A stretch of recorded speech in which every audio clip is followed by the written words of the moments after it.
Good morning बच्चों। बेटा अब जो हमारा सेकेंड यूनिट का नेक्स्ट चैप्टर है वो है वेक्टर्स। क्या है? वेक्टर्स। अब बेटा हमने पिछले टॉपिक में पढ़ा है कि जितनी फिजिकल क्वांटिटी है बेटा उनको दो कैटेगरीज में हम क्लासिफाई करते हैं, बांटते हैं। एक स्केलर क्वांटिटीज, उनको हम स्केलर्स बोलते हैं, और दूसरी वेक्टर क्वांटिटीज, और उनको सिंपली हम क्या बोल सकते हैं? वेक्टर्स। और स्केलर्स या स्केलर क्वांटिटी क्या होती है बेटा? These are those quantity which have only magnitude but not directions, जैसे मास, लेंथ, डिस्टेंस। ठीक है, और भी बहुत सारी क्वांटिटी आएंगी, वो क्या है? टाइम है। वो स्केलर क्वांटिटी जिनके पास सिर्फ मैग्नीट्यूड है बट डायरेक्शन नहीं होती है। ठीक है, और जो फिर दूसरी क्वांटिटी कौन सी होती है बेटा? Vectors quantities. जिन क्वांटिटी का सिंपली हमको वेक्टर्स भी बोलते हैं, जिन those quantity which have magnitude as well as directions. Magnitude भी होती है और डायरेक्शन भी होती है, उन क्वांटिटीज को क्या बोलते हैं बेटा? हम वेक्टर क्वांटिटी या सिंपली वेक्टर्स। जैसे वेलोसिटी पढ़ी हमने अभी, एक्सेलरेशन पढ़ी, तो ये क्या थी बेटा? इनके पास मैग्नीट्यूड भी है, डायरेक्शन भी। डिस्प्लेसमेंट पढ़ी, डिस्प्लेसमेंट के पास मैग्नीट्यूड भी है और डायरेक्शन भी, तो वो कौन सी क्वांटिटी बेटा? Vectors quantity. तो इस चैप्टर में हम कौन सी क्वांटिटी के ऊपर ध्यान रखेंगे बेटा? हम वेक्टर्स। ठीक है, क्योंकि वेक्टर्स को हम कैसे ऐड करते हैं, वेक्टर्स को कैसे सब्ट्रैक्ट करते हैं, वेक्टर्स को मल्टीप्लाई कैसे करते हैं, और वेक्टर्स को डिवीजन हमने बताया कि division of a vector with a vector is not possible, एक वैलिड ऑपरेशन नहीं है, because we can not divide a vector with directions. अब बेटा हमें पता है कि वेक्टर्स क्वांटिटी क्या होती हैं? जिनके पास मैग्नीट्यूड भी होगा और डायरेक्शन भी होगा। अब बेटा फर्दर जो वेक्टर्स क्वांटिटी हैं इनको फर्दर दो कैटेगरी में क्लासिफाई कर दिए गए हैं, एक पोलर वेक्टर्स और दूसरे एक्सियल वेक्टर्स। ये जो पोलर वेक्टर्स होते हैं बेटा, these are those vectors which have starting point या पॉइंट ऑफ एप्लीकेशंस। ठीक है, and acts along the motion of the body. ठीक है, जिन जैसे डिस्प्लेसमेंट है, डिस्प्लेसमेंट की डायरेक्शन क्या होती है? From initial point two final position. एक स्ट्रेट लाइन प्लॉट करते हैं इनिशियल टू फाइनल पोजीशन, तो उसके पास क्या है? स्टार्टिंग पॉइंट भी और फाइनल पॉइंट भी है। ठीक है, कि कोई ऑब्जेक्ट जो है ए से गया, फिर बी से होता हुआ कहां गया बेटा? सी पोजीशन पे चला गया। तो हमें क्या है? ए वेक्टर मतलब from shorter distance from initial to final position, initial से फाइनल पोजीशन के बीच की दूरी, एक वेक्टर प्लॉट करेंगे ए टू सी। तो ये इनिशियल पॉइंट भी है और इसके पास फाइनल भी है। तो मतलब ये कौन सा वेक्टर है? ये पोलर वेक्टर है। जैसे वेलोसिटी है, आप प्लॉट करते हैं, ये वेलोसिटी टाइम ग्राफ में हमने इस तरह से प्लॉट किया, किसी पॉइंट के ऊपर हम टेंजेंट प्लॉट करेंगे इस पॉइंट के ऊपर इंस्टेंटेनियस वेलोसिटी की डायरेक्शन, तो हम इसके ऊपर क्या प्लॉट करते हैं? पॉइंट। तो मतलब ये पॉइंट इस पॉइंट पे अप्लाई हो रही है वेलोसिटी, और वो भी किस तरह? In the direction of motion of the body. तो मतलब वेलोसिटी की डायरेक्शन इस तरफ को है। ठीक है, तो ये क्या है बेटा? फोर्स है। वो कौन से वेक्टर्स हैं? ये पोलर वेक्टर्स। तो पता लगा पोलर वेक्टर्स क्या है? These are those vectors which have starting point और पॉइंट ऑफ एप्लीकेशंस, कि कौन से पॉइंट के ऊपर अप्लाई हो रहे हो, और कहां एक्ट करते हैं बेटा? Acts along the motion of the body. जिस तरफ मोशन हो रहा है उस तरफ को एक्ट करते हैं। और दूसरे कौन से बेटा वेक्टर हैं? Axial vectors. जो वेक्टर क्वांटिटी एक पोलर वेक्टर्स क्वांटिटी होती है, एक्सियल वेक्टर्स। ये जो एक्सियल वेक्टर्स होते हैं बेटा, ये रोटेशनल इफेक्ट को रिप्रेजेंट करते हैं। मतलब these are those vector which represent rotational effect. और ये कहां एक्ट करते हैं? Acts along the axis of rotations. जिस तरह को एक्सिस ऑफ रोटेशन हमने थोड़ा सा बताया था आपको, मोशन तीन टाइप के होते हैं, रेक्टिलिनियर मोशन या ट्रांसलेशनल मोशन, दूसरा सर्कुलर मोशन या रोटेशनल मोशन, और तीसरा वाइब्रेशनल मोशन और ऑसिलेटरी मोशंस। ठीक है, तो फिलहाल रोटेशनल मोशंस में जो वेक्टर यूज होगा वो कौन सा होगा? Axial vector. और इसकी डायरेक्शन कहां होगी? Along the axis of rotation. और वो भी कौन सा रूल देगा बेटा? Right hand rule. इसको पढ़ेंगे बेटा हम डिटेल में इसी चैप्टर में। जैसे ये कोई रिजिड बॉडी है बेटा, हमने रोटेशनल, जब ये कोई बॉडी ऐसे से रोटेट करेगी, ये बॉडी ऐसे से रोटेट कर रही है ऐसे, ठीक है, ऐसे से रोटेट कर रही है, जैसे फैन रोटेट कर, जैसे बॉडी रोटेट कर रही है ऐसे इस तरफ को, तो ये जो हर पार्टिकल इसका कैसे रोटेट करे? एक सर्कल्स में। आपने पढ़ा, मैंने बताया था, जितने भी पार्टिकल्स हो कैसे कंसेंट्रिक सर्कल्स में मूव करेंगे ऐसे। अगर यहाँ वाला पार्टिकल तो ऐसे मूव करेगा, यहाँ वाला ऐसे, यहाँ वाला जो यहाँ पे होगा, फिर जो यहाँ पे इस तरह से, और सभी का सेंटर एक लाइन पे एक्ट करेगा बेटा, और उस लाइन को क्या बोलते हैं हम? Axis of rotations. ठीक है, तो ये जो एक्सिस ऑफ रोटेशन है, इस लाइन पे एक्सियल वेक्टर्स लाई करते हैं। मतलब जिस प्लेन में रोटेशन हो रही हो उस प्लेन के ऊपर परपेंडिकुलर होते हैं ये एक्सियल वेक्टर्स। और कहा मतलब उसको एक्सियल रोटेशन की तरफ एक्ट करेंगे। और कौन सा रूल देगा बेटा? Right hand rule. तो थोड़ा सा मैं इसको राइट हैंड रूल को बताता हूँ बेटा।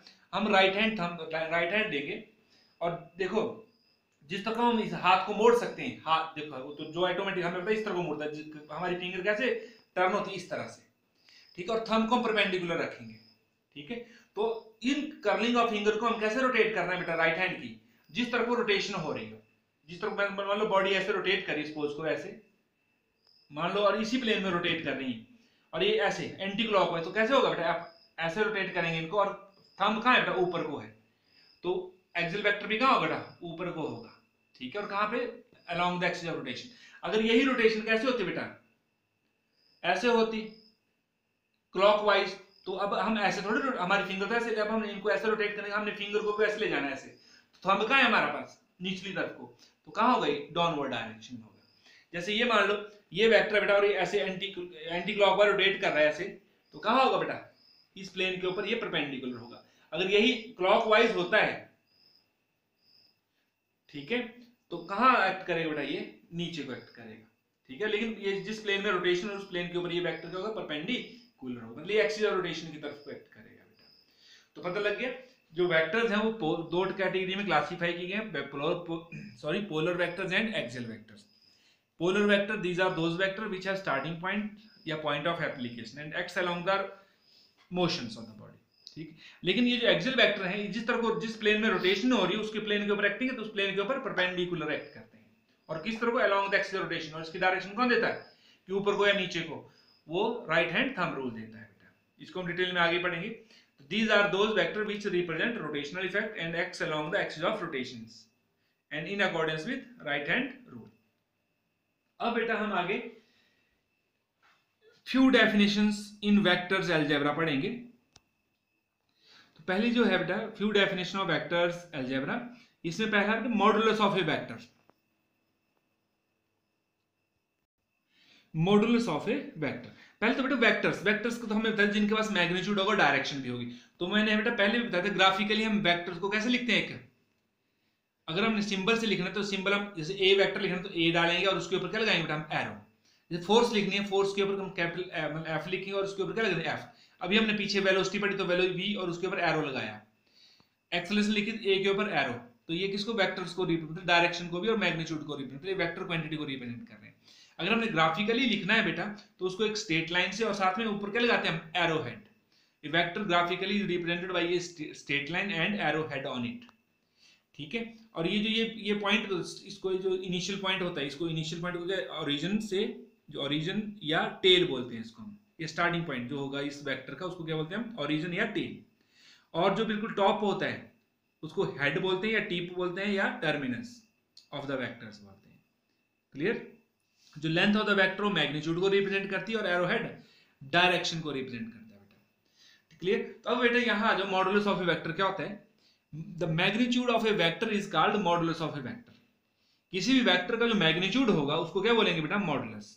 जैसे ये modulus of a vector, A vector है कोई, इसका जो मॉडुलस है उसको कैसे लिखेंगे, मैग्नीट्यूड, मतलब मॉड में लिखेंगे ये। तो ये मैग्नीट्यूड को मतलब जब मॉड ले लिया बेटा तो उसमें डायरेक्शन खत्म हो गया, हम डायरेक्शन नहीं लेंगे, कंसीडर करें, सिर्फ मैग्नीट्यूड कंसीडर करें। तो ये मतलब मैग्नीट्यूड को रिप्रेजेंट करता है, या सिंपली हम इसको ए से भी लिख सकते हैं, मतलब ये मैग्नीट्यूड आ गया, इसमें डायरेक्शन नहीं। पता लग गया बेटा।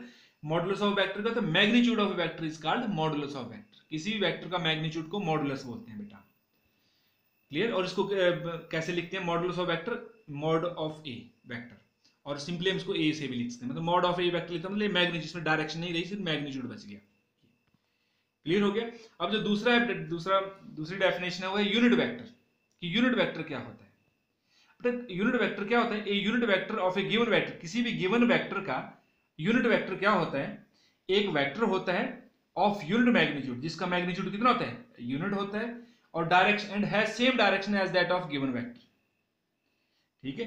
किसी भी वेक्टर का जो यूनिट वेक्टर होता है, एक ऐसा वेक्टर होता है, वो भी एक वेक्टर होता है जिसके पास मैग्नीट्यूड क्या होता है, यूनिट मैग्नीट्यूड होता है, और डायरेक्शन क्या होती है, जिस गिवन वेक्टर का हमने यूनिट मैग्नीट्यूड यूनिट वेक्टर लेना है उसी वेक्टर की तरफ क्या होगा बेटा, इसकी direction, and has same direction as that of given vector.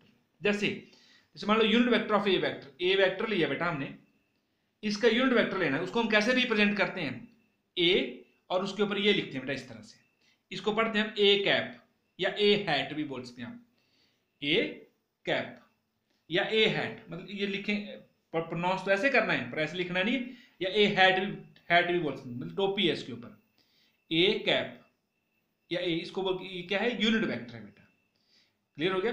तो अब इसकी डायरेक्शन क्या है, जिस तरफ को अभी किसका यूनिट वेक्टर लिया हमने, ए वेक्टर का यूनिट वेक्टर लिया ए कैप, तो इसकी डायरेक्शन, इसके पास मैग्नीट्यूड क्या होगा अकॉर्डिंग टू डेफिनेशन, यूनिट होगा, और डायरेक्शन किस तरफ हो, जिस तरफ को इस ए वेक्टर की डायरेक्शन होगी उसी तरफ को ए कैप की भी डायरेक्शन होगी, लेकिन इसका मैग्नीट्यूड कितना होगा बेटा, 1 होगा।